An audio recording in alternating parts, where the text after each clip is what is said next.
Hello guys, स्वागत है आप सभी का हमारे YouTube channel the physics game पर। और जैसा कि आप जानते हैं कि काफ़ी दिनों से वीडियोस नहीं आ रही थी, लेकिन अब वीडियोस आपको लगभग रेगुलर मिलेंगी, तो उसकी टेंशन अब आप मत कीजिए।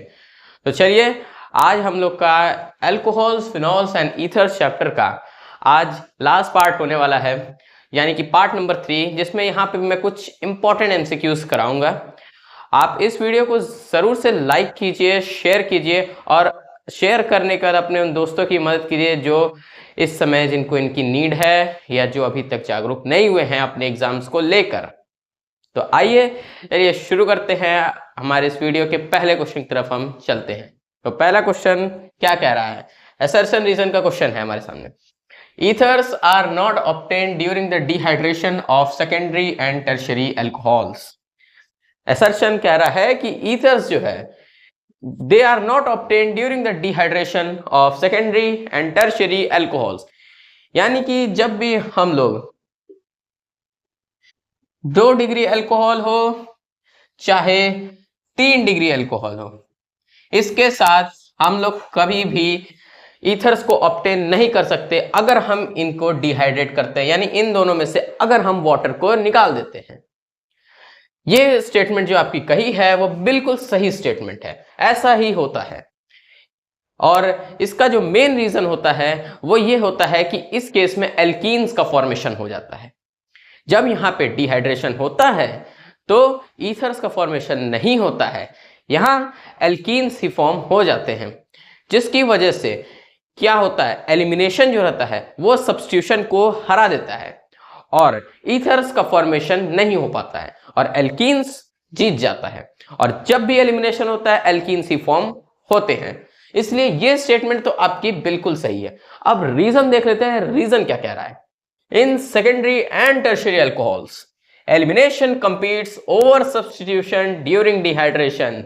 तो भैया यही रीजन तो अभी मैंने आपको बताया, यही तो रीजन होता है जिसकी वजह से ईथर्स का फॉर्मेशन नहीं हो पाता है। तो ये रीजन भी है, ये भी बिल्कुल आपकी करेक्ट स्टेटमेंट है। और करेक्ट स्टेटमेंट होने की वजह से आपका कौन सा ऑप्शन यहां सही होगा? assertion and reason both are correct and reason is the correct explanation of assertion। तो ए ऑप्शन जो रहेगा वो आपका बिल्कुल सही हो जाएगा। और अगर ए ऑप्शन सही हो जाएगा तब हमें बाकी ऑप्शंस देखने की जरूरत नहीं है। चलिए अब नेक्स्ट क्वेश्चन की तरफ हम लोग चलते हैं।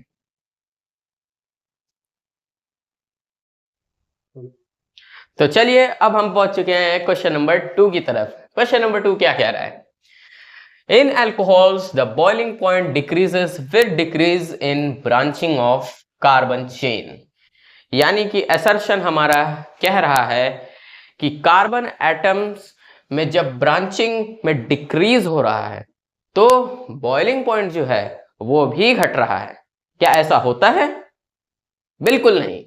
मैंने क्या बताया था कि जो बॉइलिंग पॉइंट होता है वो हमेशा इनवर्सली प्रोपोर्शनल होता है ब्रांचिंग के,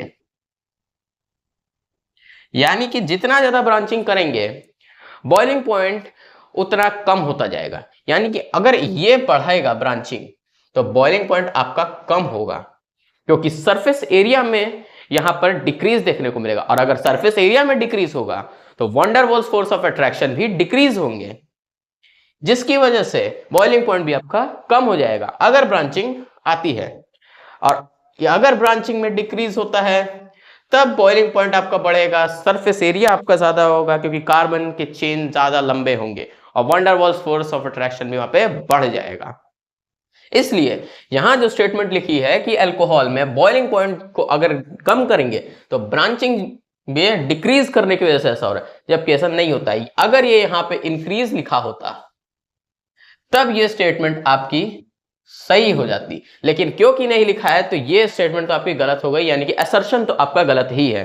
और अगर असर्शन गलत है तो यहां से आपका ए ऑप्शन भी खत्म, आपका बी ऑप्शन भी खत्म और सी भी खत्म, यानी कि सिर्फ एक ऑप्शन डी बच रहा है, वो आपका सही होगा। लेकिन एक बार हम लोग रीजन को भी चेक कर लेते हैं कि रीजन से क्या कह रहा है। तो रीजन में क्या है? There is decrease in van der Waals forces between the number of carbon atoms with decrease in surface area in alcohols। यही रीजन मैंने अभी आपको समझाया और वही रीजन यहां पे इसने दिया है। तो इसका मतलब रीजन तो आपका बिल्कुल सही है, और रीजन सही है तो इस हिसाब से आपका जो डी ऑप्शन है वो सही होने वाला है, क्योंकि असर्शन गलत है, रीजन सही है, तो एक ही ऑप्शन बच रहा है और वो है आपका डी। तो ये क्वेश्चन बहुत अच्छा क्वेश्चन था, और अगर आपको इस क्वेश्चन का स्क्रीनशॉट चाहिए तो आप ले सकते हैं आराम से। चलिए 1 2 3, अब आ चुका है हमारे सामने क्वेश्चन नंबर 3। क्वेश्चन नंबर 3 भी हमारा एक और असर्शन रीजन का क्वेश्चन है। तो आइए क्या कह रहा है देखते हैं। The bond angle of alcohol is slightly more than the tetrahedral angle. तो सबसे पहले तो मैं एक बात बता देता हूं कि जो टेट्राहेड्रल एंगल है उसका एंगल का मान होता है एक तरीके से 109 डिग्री होता है, ठीक है। और अल्कोहल का जो टेट्राहेड्रल एंगल होता है अल्कोहल का, वो यहां पर स्लाइटली मोर नहीं स्लाइटली लेस होता है टेट्राहेड्रल एंगल से। अल्कोहल का जो होता है, ये आपका अल्कोहल है, अल्कोहल का आपका टेट्राहेड्रल एंगल 108.9 डिग्री का कुछ आता है, समझे। और जो टेट्राहेड्रल एंगल होता है वो आपका 109 डिग्री का होता है।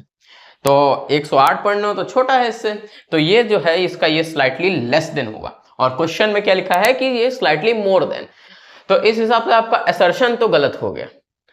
और असर्शन गलत हो गया तो जैसा आपने देखा था, फिर से आपका ए बी सी तीनों के तीनों ऑप्शंस जो हैं वो आपके गलत हो गए हैं। तो इस हिसाब से आपका रीजन भी सही होना चाहिए, क्योंकि डी ऑप्शन ही खाली एक बच रहा है। एक बार डी को भी हम लोग एक बार अच्छे से देख लेते हैं। Variation in bond angle of alcohol is due to the repulsion between unshared electron pair of oxygen। ये तो होता ही है, आप अल्कोहल लेंगे चाहे आप यहां पर ईथर लेंगे या फिनॉल लेंगे, सब में बॉन्ड एंगल में जो वेरिएशन क्यों होता है, क्योंकि उनके पास अनशेयर्ड इलेक्ट्रॉन पेयर होते हैं उनके ऑक्सीजन पे, जिसकी वजह से बॉन्ड एंगल में वेरिएशन आता है, क्योंकि वो वहां पे अनशेयर्ड रहते हैं, वो डोनेट करना चाहते हैं जो नहीं हो पाता है। इसलिए यहां पर इनका जो बॉन्ड एंगल रहता है अल्कोहल का, इसमें ये थोड़ा सा कम रहता है, क्योंकि और जो आपका फिनॉल रहता है वो लगभग इसके बराबर रहता है। लिख लीजिए फिनॉल का जो रहता है वो टेट्राहेड्रल एंगल के जस्ट बराबर होता है। अल्कोहल का एकदम स्लाइटली कम होता है 0.1 डिग्री से। और एक केस यहाँ पे आपका और आता है ईथर का। ईथर जो रहता है वो स्लाइटली मोर देन होता है। अगर यहाँ पे ईथर लिखा रहता तो ये स्टेटमेंट आपकी सही हो जाती। ईथर का जो होता है वो अप्रोक्स आई थिंक 111 डिग्री के आसपास कुछ होता है, तो इसका ये स्लाइटली मोर देन होता है। तो इस हिसाब से आपका रीजन तो अब यहाँ पे सही हो गया है कि बॉन्ड एंगल में वेरिएशन होता है अनशेयर्ड इलेक्ट्रॉन पेयर के वजह से, जिनके बीच में रिपल्शन होता है अल्कोहल में भी, चाहे फिनॉल हो चाहे ईथर। तो रीजन तो आपका यहाँ पे सही हो गया है। और क्योंकि असर्शन सही है रीजन गलत है, असर्शन गलत है रीजन सही है, इसलिए डी ऑप्शन आपका बिल्कुल सही हो जाएगा। ये भी आपका एक इंपॉर्टेंट क्वेश्चन बन सकता है, तो आप इस क्वेश्चन का स्क्रीनशॉट जरूर से ले लीजिए। मैं तो आपको इतना ही कहूंगा, ले लीजिए 1 2 3। तो अब आ चुका है क्वेश्चन नंबर 4। यहाँ पे क्वेश्चन नंबर 4 है तो बहुत छोटा सा, लेकिन मैं सही कहूं तो ये बहुत ही अच्छा क्वेश्चन है। आपके सीयूईटी एग्जाम में आने की प्रोबेबिलिटी इसकी बहुत ज्यादा है। आइए देखते हैं इस क्वेश्चन को। क्वेश्चन क्या कह रहा है, phenol is less acidic then, यानी कि यहां पे आपको 4 कंपाउंड्स दिए हुए हैं। इन 4 कंपाउंड्स में से आपको बताना है कि फिनॉल इनमें से किससे कम एसिडिक है, यानी कि इन चारों ऑप्शंस में से कौन सा ऐसा कंपाउंड है जिसकी एसिडिटी फिनॉल से ज्यादा है। तो इस क्वेश्चन को हमें बनाने के लिए पहले तो स्ट्रक्चर्स ड्रॉ करने पड़ेंगे। तो आइए चलिए स्ट्रक्चर्स ड्रॉ करते हैं। तो सबसे पहले फिनॉल का जो स्ट्रक्चर होता है वो तो आप सभी को पता ही है। फिनॉल कुछ ऐसा रहता है, ठीक है, ये आपका फिनॉल है। अब यहाँ पे हम लोग इथेनॉल का स्ट्रक्चर बनाते हैं। इथेनॉल तो आपका सिंपल है CH3OH। फिर आता है अगला आपका ऑर्थो नाइट्रोफिनॉल। ऑर्थो नाइट्रोफिनॉल ये कैसा स्ट्रक्चर बनेगा, बेंजीन रिंग आपकी रहेगी, ऑर्थो पे आपका NO2 ग्रुप लगा रहेगा और यहाँ पे आपका OH ग्रुप रहेगा, ठीक है। अब अगला है ऑर्थो मेथिल फिनॉल।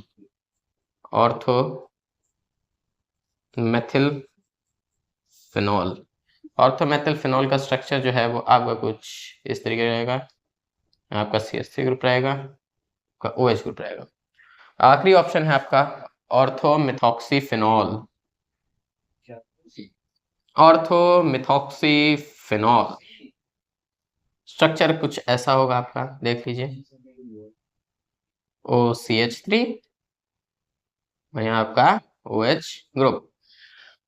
तो अब यहाँ पे आपके पांचों के पांचों स्ट्रक्चर्स बन गए। अब हमें बताना है कि किसकी एसिडिटी फिनॉल से ज्यादा है। तो देखिए, फिनॉल से ज्यादा एसिडिक हमें बताना है। एसिडिटी के बारे में मैंने आपको क्या बताया है? एसिडिटी के बारे में मैंने आपको क्या बताया है? एसिडिटी जो रहता है वो कौन बढ़ाते हैं? आपके इलेक्ट्रॉन विड्रॉइंग ग्रुप, ये एसिडिटी को बढ़ा देते हैं। और एसिडिटी को नीचे करने का काम कौन करते हैं, यानी उनको घटाने का या डिक्रीज करने का काम कौन करता है? Electron donating group. तो इस हिसाब से अगर आप देखेंगे तो इलेक्ट्रॉन डोनेटिंग ग्रुप जो रहते हैं वो आपके एसिडिटी को कम कर देते हैं। तो इलेक्ट्रॉन डोनेटिंग ग्रुप आपके कौन कौन से होते हैं? सब CH3 होता है, आपका C2H5 होता है, और ऐसे ही आगे चल के बहुत सारे कंपाउंड्स आपके आ जाते हैं। और जो एसिडिटी को बढ़ाने वाले इलेक्ट्रॉन विड्रॉइंग ग्रुप कौन कौन से होते हैं? NO2 होता है, SCN होता है, और यहाँ पे वगैरह वगैरह कंपाउंड्स होते हैं। तो CH3 तो एसिडिटी को कम कर रहा है, और हमें बताना है कि फिनॉल से ज्यादा एसिडिक कौन होगा। अगर आप क्वेश्चन देखेंगे तो यहाँ पे भी आपका मेथिल ग्रुप एक है, यहाँ पे भी मिथाइल ग्रुप है, और यहाँ पे भी मिथाइल ग्रुप है। तीनों के तीनों में तो मिथाइल ग्रुप भी दिया हुआ है, तो ये सब तो एसिडिटी को कम ही कर रहे हैं। और क्योंकि यहां पर कोई भी ग्रुप नहीं दिया हुआ है, तो इलेक्ट्रॉन डोनेटिंग ग्रुप तो फिनॉल से पीछे ही आएंगे एसिडिटी के मुकाबले, और इनसे आगे आपके इलेक्ट्रॉन विड्रॉइंग ग्रुप वाले कंपाउंड्स होंगे।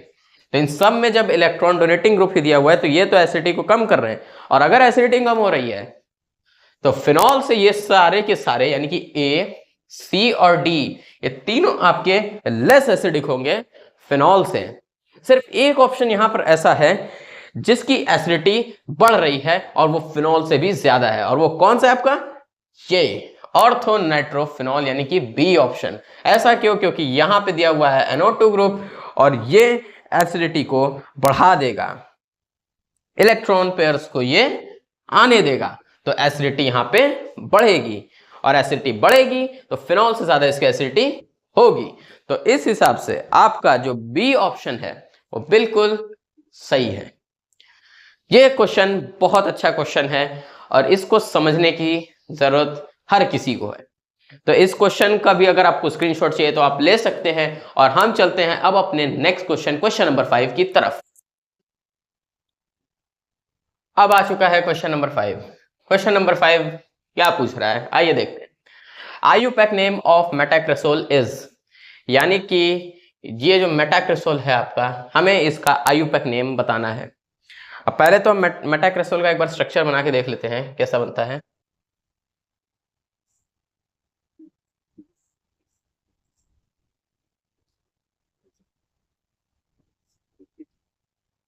ये कुछ स्ट्रक्चर होता है आपके मेटाक्रेसोल का। हमें अब बताना है कि इसका आईयूपैक नेम क्या है। ये तो इसका कॉमन नेम है, ये इसका कॉमन नेम है, लेकिन ये भी आपको पता होना चाहिए आईयूपैक नेम। अब हमें इसका देखना है, तो आईयूपैक नेम अब यहाँ पे आप क्या देख सकते हैं, हमें देखना है कि किस कार्बन से हमारे ये दोनों ग्रुप जो लगे हुए हैं ये पास पास पड़ रहे हैं। अगर हम लोग इधर से गिनती शुरू करते हैं, इस कार्बन से शुरू करते हैं, तो यहां पर 1 2 3 4 5, पांचवें पर OH ग्रुप हमें मिल रहा है, और इधर से देखेंगे तो 1 2 3, यानी 3 पे ही आ जा रहा है, और OH ग्रुप की जो प्रायोरिटी होती है वो CH3 ग्रुप से ज्यादा होती है। तो इस केस में क्या होगा, आपका ये जो स्ट्रक्चर है, पहले तो इसको हम लोग कंसिडर करेंगे क्या, हम लोग पहले OH ग्रुप की मींस प्रायोरिटी ज्यादा होती है, इसलिए हम पहले स्ट्रक्चर को, अगर CH3 ग्रुप को साइड कर लें तो इसको तो हम पहले हम फिनॉल कहेंगे, यानी कि ये तो आपका एक तरीके का फिनॉल ही है। और क्योंकि यहां पर मिथिल ग्रुप लगा हुआ है, तो मिथाइल फिनॉल, यानी कि इसका जो नाम रहेगा वो मिथाइल फिनॉल होगा। ठीक है, अब हमें ये भी बताना है कि OH ग्रुप से जो कार्बन है वो हमारा कितनी दूरी पर, यानी कि 1 2 3, यानी कि तीसरे नंबर पे हमारा CH3 ग्रुप आ रहा है। तो इसका पूरा नाम क्या हो जाएगा, 3 मेथिल फिनॉल। और हमें अब इसका ये पूरा नाम पता चल चुका है। अब ऑप्शंस देखते हैं। ए ऑप्शन में क्या लिखा हुआ है, 3 मिथाइल फिनॉल। अरे वाह भैया, हमें तो पहले ही ऑप्शन में मिल गया, तो अब हमें आगे देखने की जरूरत क्या। चलिए, अब ये ऑप्शन आपका सही हो गया है। तो अब हम लोग चलते हैं नेक्स्ट क्वेश्चन की तरफ। क्वेश्चन नंबर 6 की तरफ अब हम लोग आ चुके हैं। क्वेश्चन नंबर 6 हमारा क्या कह रहा है, the compound which on reaction with methyl magnesium bromide followed by aqueous workup gives tertiary alcohol is. यानी कि हमें एक ऐसे कंपाउंड को इन 4 ऑप्शंस में खोजना है जो जिनका रिएक्शन हम लोग इस रिएजेंट के साथ करें, मिथाइल मैग्नीशियम ब्रोमाइड। ये अगर आप देख रहे हो तो ये आपका और कुछ नहीं बल्कि आपका ग्रिग्नार्ड रिएजेंट है। ग्रिग्नार्ड रिएजेंट, ये आपका ग्रिग्नार्ड रिएजेंट है। और जिसका ये कंपाउंड एक है वो इसके साथ रिएक्ट कर रहा है और आगे चल के एक्वस वर्कअप, यानी कि आपका एक तरीके से एसिडिफिकेशन ही हो रहा है, जिसके बाद हमें टर्शरी अल्कोहल का फॉर्मेशन देखने को मिल रहा है। यानी कि हमें ऐसा कौन सा कंपाउंड है जो ग्रिग्नार्ड रिएजेंट के साथ रिएक्ट करके हमें टर्शरी अल्कोहल दे दे, हमें ये यहाँ पे देखना है। तो यहाँ पे सबसे पहला आपको मैं चीज बता देता हूं कि प्राइमरी अल्कोहल जो रहता है वो आपका, ये देखिए, ये आपका प्राइमरी अल्कोहल जो है इसका फॉर्मेशन कब होता है, अगर आप यहां पर जो आपका ग्रिग्नार्ड रिएजेंट है, ग्रिग्नार्ड रिएजेंट RMgx सिंबल से इसको डिनोट किया जाता है। इसको जब हम लोग ट्रीट करते हैं एक एल्डिहाइड के साथ जिसके पास अल्फा हाइड्रोजन नहीं होता है, यानी कि अगर आप यहां पर फॉर्मेल्डिहाइड या अगर आप चाहें तो बेंजल्डिहाइड भी कर सकते हैं, पीएच को बेंजीन से मैं यहां पर डिनोट कर रहा हूं। अगर इन दोनों को अगर आप ट्रीट करते हैं RMgx के साथ और फिर आगे आप चल के इसका एसिडिफिकेशन भी करवा देते हैं तो आपको प्राइमरी अल्कोहल मिलता है। ठीक है, फिर उसके बाद क्या होता है, जब आपके एल्डिहाइड के पास एक अल्फा कार्बन मौजूद होता है और तब जब आप उसकी रिएक्शन ग्रिग्नार्ड रिएजेंट के साथ कराते हैं फर्दर एसिडिफाई करवा के, तो आपको यहां पर सेकेंडरी अल्कोहल मिल जाता है। ये आपका सेकेंडरी अल्कोहल है। ठीक है, जब अल्फा कार्बन नहीं होता है एक एल्डिहाइड के पास तब प्राइमरी अल्कोहल बनता है ग्रिग्नार्ड रिएजेंट के साथ। जब अल्फा कार्बन होगा तब आपका सेकेंडरी अल्कोहल का फॉर्मेशन हमें देखने को मिलेगा। और जो टर्शरी अल्कोहल होता है वहां पे भी क्या एल्डिहाइड रिएक्ट किया जाता है इसके साथ, सोचिए, ऐसा बिल्कुल नहीं होता। क्यों नहीं होता, क्योंकि अगर आप यहां पे एक और एल्डिहाइड अगर लगा देंगे तो उसके बाद भी आपको सेकेंडरी अल्कोहल ही यहां पे मिलने वाला है, टर्शरी के कोई चांसेस नहीं बनते हैं। एनसीईआरटी में ये बात साफ साफ कही गई है। तो अब एल्डिहाइड का ऐसा कौन सा चीज आता है जिसकी वजह से हम लोग को टर्शरी अल्कोहल अब मिल जाए। टर्शरी अल्कोहल तो हमें चाहिए। एल्डिहाइड के बाद एक और फंक्शनल ग्रुप आता है जो कि आपका बहुत इंपॉर्टेंट होता है, वो आपका क्या होता है, वो आपका होता है यहां पर एक कीटोन। यानी कि जब आप एक कीटोन, और वो भी ऐसा वैसा कीटोन नहीं, जब उसके पास अल्फा कार्बन हो, जब अल्फा कार्बन हो, अल्फा कार्बन तो होना ही होना है क्योंकि 2 R ग्रुप हैं, तो जब एक अल्फा कार्बन वाला आपके पास कीटोन हो और उसकी ट्रीटमेंट जब आप RMgx यानी ग्रिग्नार्ड रिएजेंट के साथ कराएंगे और फिर उसके बाद आप उसका एसिडिफिकेशन करवाएंगे, तब आपको एक टर्शरी अल्कोहल का फॉर्मेशन देखने को मिलता है। अब क्वेश्चन के अकॉर्डिंग मैं आपको यहां पे बना के दिखा देता हूं। जैसे एक मैं मानता हूं कि सबसे पहला कीटोन भी तो आपका यही होता ही है, CH3COCH3। इसमें तो अल्फा कार्बन होना ही होना है क्योंकि ये सबसे पहला कंपाउंड होता है कीटोन का। अब इसके जब ट्रीटमेंट आप कराएंगे RMgx के साथ तो यहां क्या होगा, आपका ये जो CH3 रहेगा, ये यहां पर एक बॉन्ड आपका टूटेगा, यहां पर डबल बॉन्ड होता है, याद रखिएगा। C और कार्बन और ऑक्सीजन के बीच में अक्सर डबल बॉन्ड रहता है अगर आप एल्डिहाइड या कीटोन का यूज करते हैं तो यहां पे डबल बॉन्ड जो रहेगा वो टूटेगा और ये जो MgX रहेगा ये आपका इसके पास चला आएगा, MgX माइनस, ऑक्सीजन के पास पॉजिटिव चार्ज, और यहाँ पे आपका CH3 रहेगा और यहाँ पे भी आपका आके ये R ग्रुप लग जाएगा। R ग्रुप को मैं चलिए इस समय यहाँ पे मेथिल लिखा हुआ है तो मैं इसको भी CH3 ग्रुप से डिनोट कर देता हूँ, ठीक है। अब यहाँ पर इसका एक्वस वर्कअप यानी कि कर दो एसिडिफिकेशन H+OH- के साथ। अब इस केस में क्या होगा, आपका ये जो MgX रहेगा, ये जो आपका MgX है वो इस OH के साथ निकल जाएगा और इसके बाद यहां पर साइड प्रोडक्ट जो आपका बनेगा वो कुछ ऐसा बनेगा, मैग्नीशियम हाइड्रोक्साइड, और यहाँ पे एक X आपका रहेगा और इसके साथ जो आपका कंपाउंड बनेगा वो कुछ ऐसा बनेगा। ये आपका CH3 रहेगा, कार्बन है, CH3 है, यहां भी CH3 रहेगा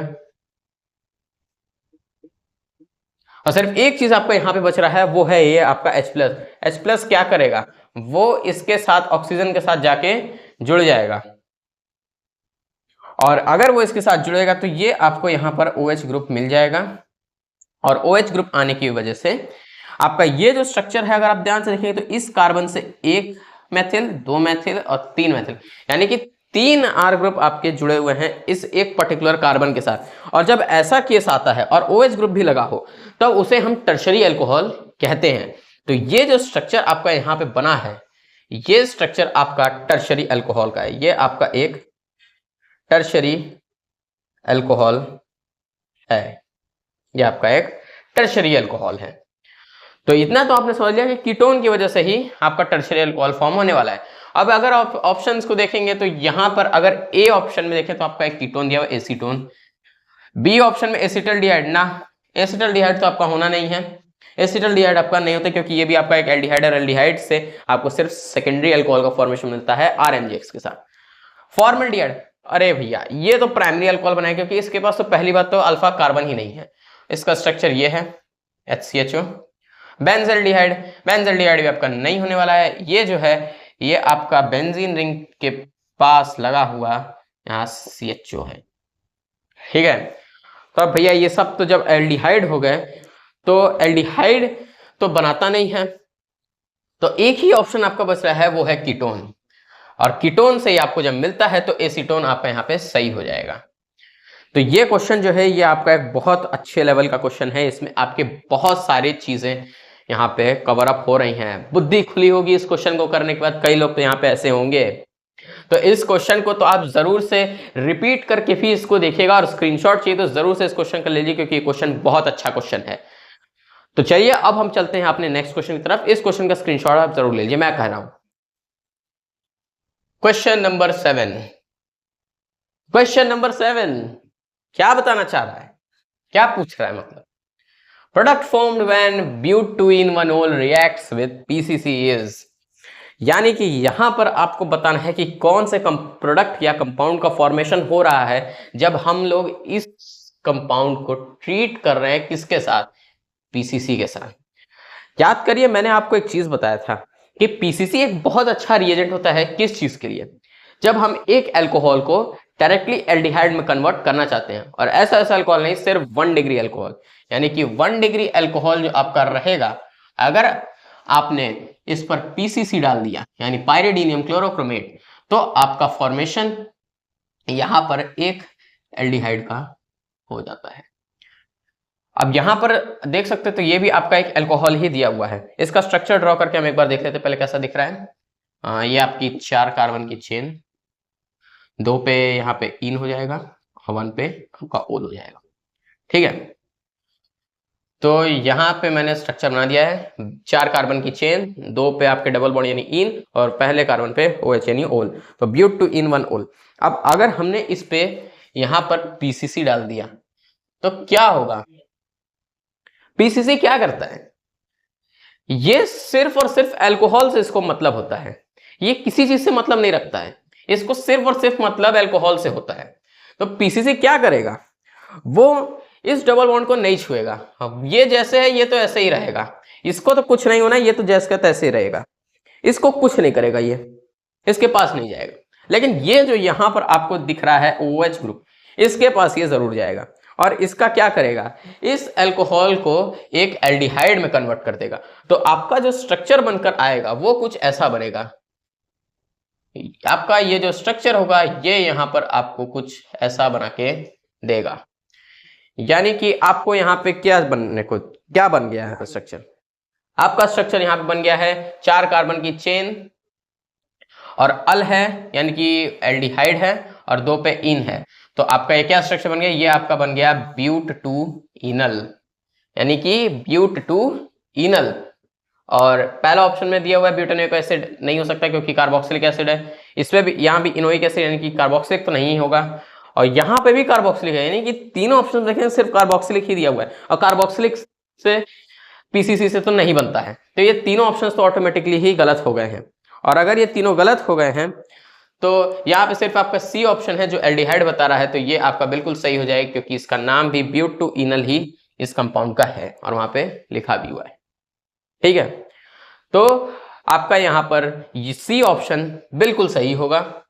और अब हम चलते हैं अपने नेक्स्ट क्वेश्चन यानी कि क्वेश्चन नंबर 8 की तरफ, और अगर आपको क्वेश्चन का स्क्रीनशॉट चाहिए तो आप ले सकते हैं। Question number 8, the order of reactivity of hydrogen halides with ethers is as follows, यानी कि ईथर के साथ जब हम हाइड्रोजन हैलाइड्स का रिएक्शन करवाते हैं तो उनमें ऑर्डर ऑफ रिएक्टिविटी क्या रहती है।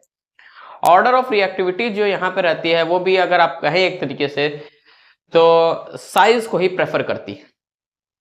तो यहाँ पे ऑप्शंस में अगर आप देखेंगे तो हर ऑप्शंस में आपको आयोडीन, ब्रोमीन और क्लोरीन जरूर देखने को मिल रहा है।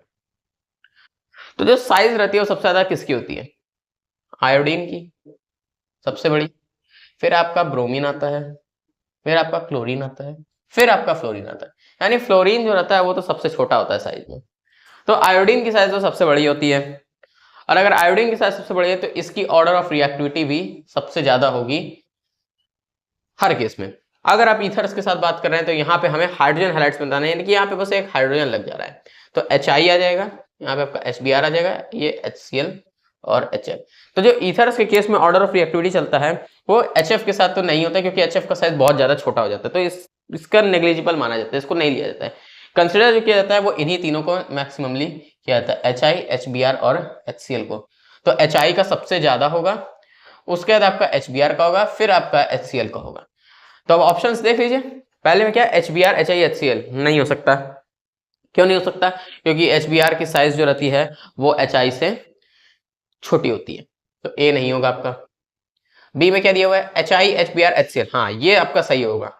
क्यों, क्योंकि आयोडीन की साइज ब्रोमीन से बड़ी है और ब्रोमीन की साइज क्लोरीन से बड़ी है। तो अगर हमें बी में अब सही ऑप्शन देखने को मिल गया तो हमें अब आगे देखने का जरूरत ही नहीं है, हमारा क्वेश्चन ये इसी के साथ यहाँ पे एंड हो जाता है। अब हम चलते हैं अपने नेक्स्ट क्वेश्चन, क्वेश्चन नंबर 9 की तरफ। अब क्वेश्चन नंबर 9 की तरफ हम लोग आ चुके हैं। यहां भी एक असर्शन रीजन का क्वेश्चन एक बार फिर आ गया है और ये आपका ईथर्स के ऊपर है। तो अब क्या पूछ रहा है हम चलिए देखते हैं। पहले, the cleavage of CO bond in ethers take place under drastic conditions with excess of hydrogen halides. अच्छा, असर्शन हमें ये कह रहा है और रीजन क्या कह रहा है, ethers are most reactive among all the functional groups. ना भैया, ईथर्स जो होते हैं वो मोस्ट रिएक्टिव नहीं होते हैं सारे फंक्शनल ग्रुप्स में। ऑर्डर ऑफ रिएक्टिविटी के हिसाब से अगर हम देखेंगे तो ये तो सबसे लीस्ट फंक्शनल ग्रुप्स होते हैं, मोस्ट नहीं होते, ये सबसे लीस्ट फंक्शनल ग्रुप्स होते हैं, लीस्ट रिएक्टिव फंक्शनल ग्रुप्स होते हैं among all the functional groups, जितने भी आपके कार्बोक्सिलिक, अल्कोहल, फेनॉल और मेजरली जितने भी फंक्शनल ग्रुप्स हैं सब में ईथर जो रहता है वो सबसे पीछे आता है, सबसे लीस्ट रिएक्टिव होता है। और क्योंकि ये बहुत ही कम रिएक्टिव होता है इसलिए हमें इसके साथ जब भी हम इसका ट्रीटमेंट HI, HBr यानी कि हाइड्रोजन हैलाइड्स के साथ कराते हैं तो हमें उनको एक्सेस में डालना पड़ता है।